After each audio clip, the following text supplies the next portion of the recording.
یاد رہے کہ اگر اللہ نے عقل دی ہے تو پھر سوال بھی ہوگا. سوال ان سے نہیں ہوگا جن کے پاس عقل نہیں ہے، لیکن جن کے پاس عقل ہے ان سے سوال ہوگا، وہ مسئول ہے. سوال کس چیز کے بارے میں ہوگا؟ کون کرے گا سوال؟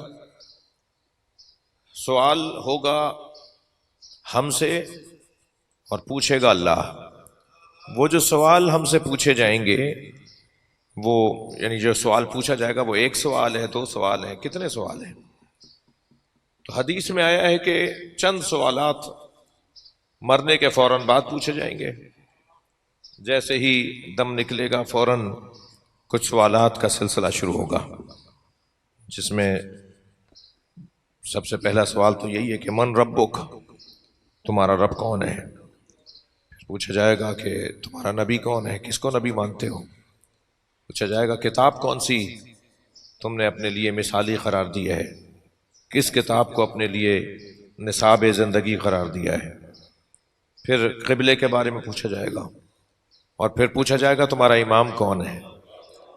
تو ان سوالوں میں بھی جب سوالات کمال پر پہنچیں گے نا، یا یوں کہہ لیں کہ جو سوال سارے سوالات کا پتہ بتائے گا، شناخت کروائے گا، وہ سوال ہے ولایت علی کا سوال.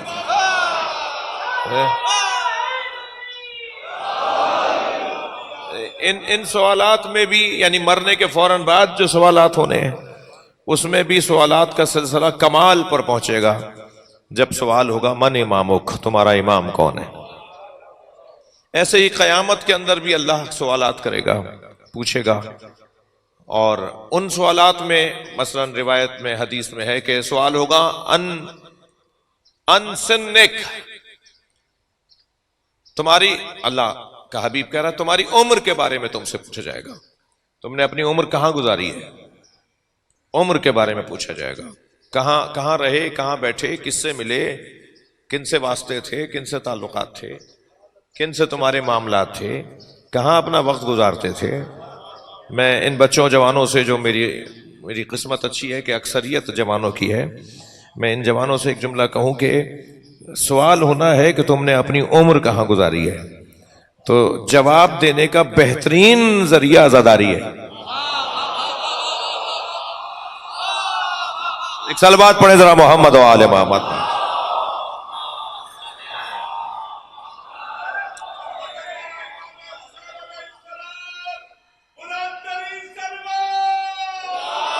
اللہم صلی علی محمد و آل محمد. یہ جتنی دیر میں اور آپ مجلس میں بیٹھے نا، مسلسل فکر کی بہتری کا مرحلہ ہے، سوچ کی بالیدگی کا مرحلہ ہے، مسلسل کل سے آج کی بہتری کا دن ہے. اور جیسے جیسے مجلس آگے بڑھے گی اور آگے دوسرا دن آئے گا، پھر تیسرا دن آئے گا، معیار فہم عزادار بڑھتا چلا جائے گا.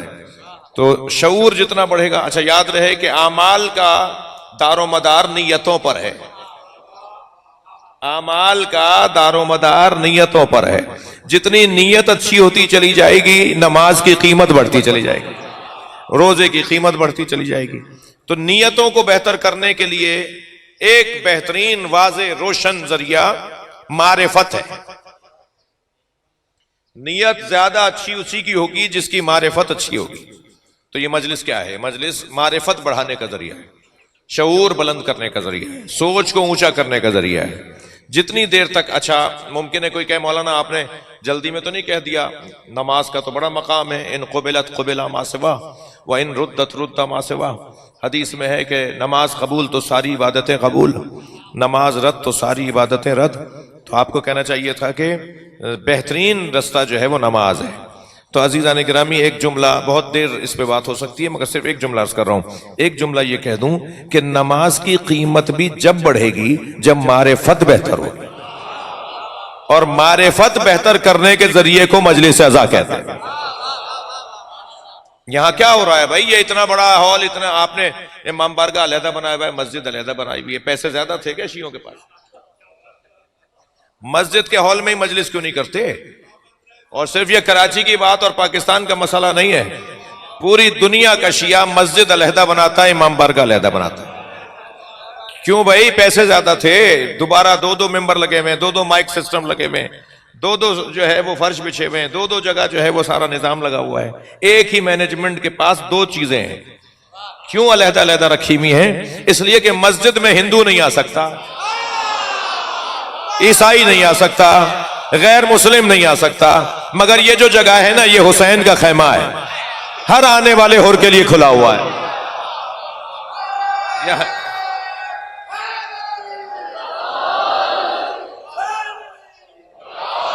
یہاں معرفت حاصل کی جاتی ہے اور وہاں معرفت کے مطابق سجدہ کیا جاتا ہے. صلوات پڑھ لیں محمد و آل محمد.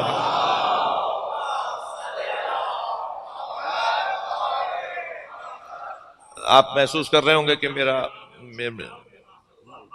لہذا اس سب سے زیادہ اہم سوال ان سنک، ہماری عمر کے بارے میں پوچھا جائے گا. کہاں عمر گزاری؟ تو کہاں عمر گزاری؟ یہ سوال کا جواب تیار ہونا چاہیے. دوسرا سوال ہوگا ان شبابک، جوانی کہاں گزاری؟ یعنی پورا سن و سال، 200 سال، 150 سال، 120 سال کی عمر ایک طرف اور جوانی کا دورانیہ ایک طرف. یعنی ساری زندگی کا حاصل جو دورانیہ ہے وہ جوانی کا دورانیہ ہے. یہ جو بچہ، یہ جو جوان، یہ جو صاحب رشد و بلوغ مجلس میں بیٹھا ہوا ہے، یہ قابل تعریف ہے. یعنی اس کو سلام کیا جائے، اس کا احترام کیا جائے. یہ جس وقت شاید اس کے بہت سارے دوست کسی جگہ پر بیٹھے ہوئے کسی بدنی لذت میں اور ذہنی تفریح میں مصروف ہوں، لیکن یہ مجلس میں بیٹھا ہے. یہ کوئی معمولی بات نہیں ہے. جب کوئی جوان مصلی عبادت پہ کھڑا ہوتا ہے، جوانوں میں آپ سے بات کر رہا ہوں، جب کوئی جوان مصلی عبادت پہ کھڑا ہوتا ہے تو اللہ عرشی فرشتوں سے کہتا ہے زمین پہ تمہیں کچھ نظر آ رہا ہے؟ تو عرشی فرشتے کہتے ہیں ہمیں زمین پہ ستارہ نظر آ رہا ہے. تو اللہ کا جواب آتا ہے یہ ستارہ نہیں ہے، ایک وہ جوان ہے جو گناہ کر سکتا تھا مگر میری عبادت کر رہا ہے. تو یہ جوانی بہت اہمیت کی حامل ہے. کہاں گزاری یہ جوانی؟